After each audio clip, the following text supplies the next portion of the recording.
Well, you talk about dark movies. You were in The Dark Knight. Yes. Yeah. With Heath Ledger. Absolutely. Who I would say, now I haven't seen the new Joker. It's not out yet. Mm-hmm. You know, and Joaquin Phoenix is a hell of an actor. Yes, so he is. I'm not gonna, say what's gonna happen yet. But right now, from this point of this interview, Heath Ledger was by far the best Joker. I agree. And I would put him over Jack Nicholson, who had a hell of a performance. Absolutely. And Jack had a hell of a performance in the first Batman movie. I give Heath Ledger heads and tails above Jack Nicholson because I know it's going to be probably bad to say this stuff, but it's my opinion. Well, Jack Nicholson is, there's a lot of actors who are just really, you can't take your eyes off of them because of who they are. Jack Nicholson has that face and that voice, and he's going to be interesting if he just, read the alphabet. Right. And so that he brings that with every character he plays. Yeah. But Heath Ledger, to pull out that performance when he's this dashing leading man, good-looking guy, and he leaves all of that aside. Well, he was in that Knight's Tale, I think. Yeah, I mean, where he plays this like pretty boy, right, blonde hair, for Prince him to Charming. be this scary ass, crazy ass character. Come on, that's the essence of what great acting is. He's no part of Heath Ledger either. But mind you, one thing that upsets me is when people think he was, doing this method acting, and he wasn't. You yell action, he goes into character. You yell cut, he goes right back into Heath Ledger. We were being very playful on set. We were always, doing magic tricks and everything else. He was just an easygoing guy, and he was playing even on camera. He was trying out different modulations of his voice and everything. So he was having a good time. Well, I rewatched that movie recently. I'm going to say that's the best Batman movie ever made. I'd agree. Yeah. I would say that's the best, and Christian Bale killed it in that film. But then there was the scene with you and the Joker. I know what's coming. Which made no goddamn sense, no matter how many times I rewatched it. Yes, sir. Then I went on the internet. I went on the internet to say what the fuck just happened. Exactly. And the internet had no idea right. what just happened. Yeah. And then I go and find out when I started reading interviews that you have no idea what happened. Right, right. So let's just. Yeah. There's a scene where Heath Ledger's the Joker's all in your face and he puts a knife in your mouth. Mm-hmm. And then you apparently die afterwards. Because there was never a death scene. But you drop. You're right. And it's you're like because I get a half a Joker. It's in my mouth, not on my neck. Yeah. So my guess, and this is a guess, is that when the editing process was going on and they found out we've lost Heath Ledger, I believe there are certain preservation of as much of his performance. I think that was kind of a mandate. I feel that that's the case without anybody telling me, because I know that there were scenes with Cillian Murphy. He was on set. He shot things. I love that guy too. The guy from Peaky Blinders. Mm-hmm. Yeah, unbelievable guy. But yeah, I believe there was a detour in that, because I know Gamble was meant to live on in other situations, and we'd all talked about it as well. And the half a cut was supposed to show up, in another iteration of it. So there was no death of the character. Of course, a movie of that magnitude, you're not going to have. You got a filmmaker like him. There's no accidents in a film of that that big. That's $100 million whatever budget film. Exactly. But now, if they meant to have a death scene, it would have been shot clearly. So, did they shoot a scene with you getting your mouth cut open or anything? Yeah, that happens, and I do this and go down. So with the editing of not showing me do this, which clearly says, "Oh shit, my mouth is cut," but you're and still I alive. go down.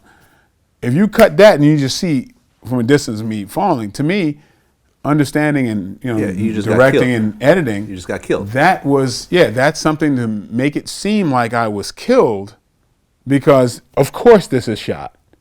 There's no way that this part is not shot. You see what I mean? So, and you never come back afterwards. So, yeah, I but I think I don't come back afterwards because, in the same way, there's no Cillian Murphy. Or Cillian Murphy, I'm not sure how you pronounce his name.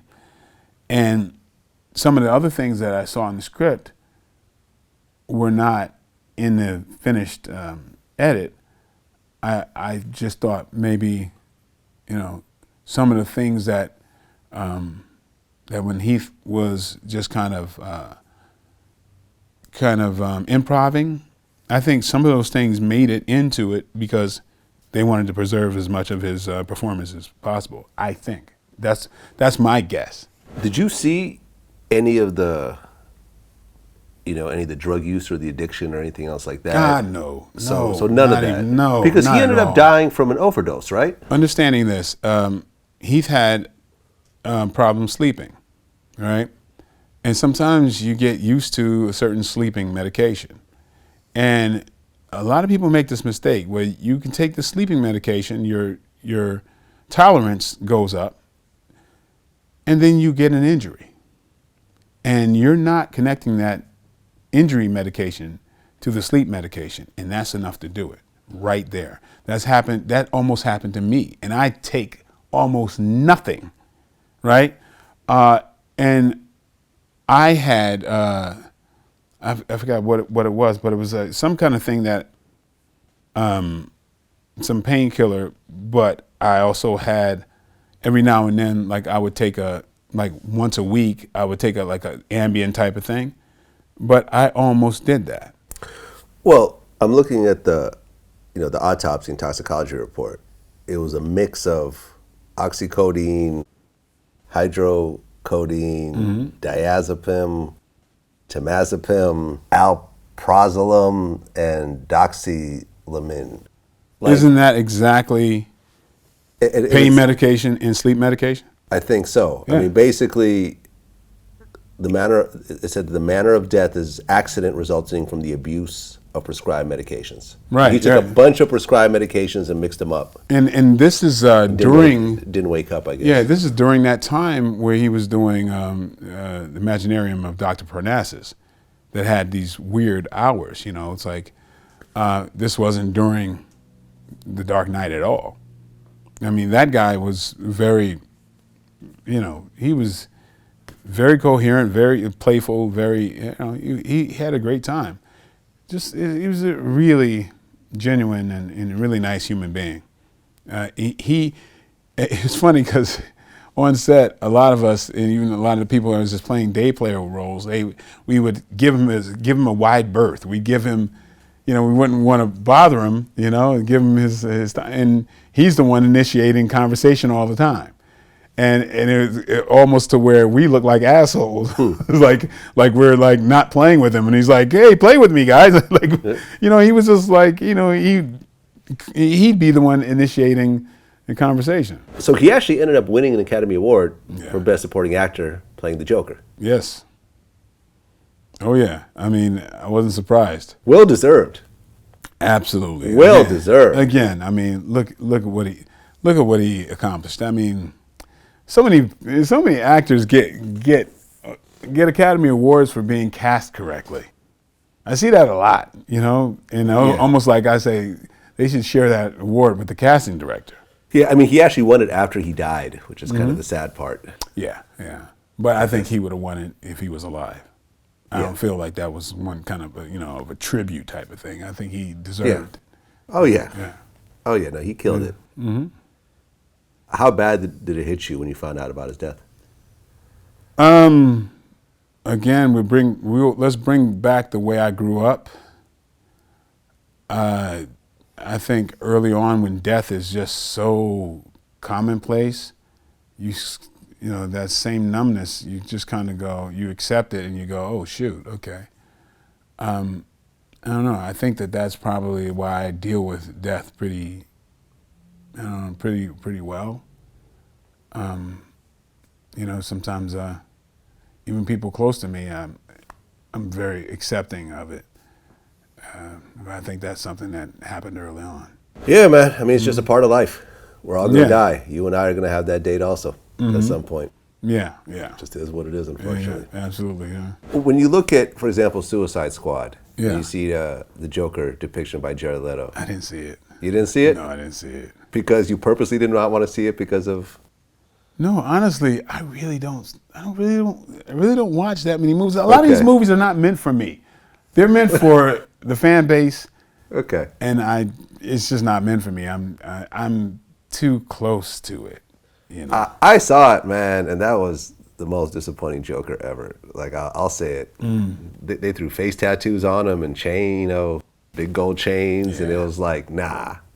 Yeah, it's And let me just interrupt you real quick. And he kind of had an affection towards Harley, Quinn, which is not the Joker character at all. He just never gave a fuck about her. So they're kind of fucking with the character a bit. Yeah. And it was just like, nah. After Heath Ledger, because what I didn't realize until I actually looked it up, Joker is the most famous comic book villain ever. Period. really. Name me a more famous villain. I don't know. Magneto is up there, but he's not the Joker. Yeah. Lex Luthor, he's known, but he's not the Joker. Wow. Really. The most famous villain in all of comic books ever is the Joker. You do not fuck up the Joker. I would have thought it was Lex Luthor. No. Yeah. It's the Joker. How many Okay. Lex Luthors have you seen in movies and the such? A lot. Quite a few, I think. Right. Yeah, in the early Superman films, and Yeah. then, one of the, I mean, he had some Hackman beef with and all that, yeah. But not like Yeah. the Joker, man. It's the Joker.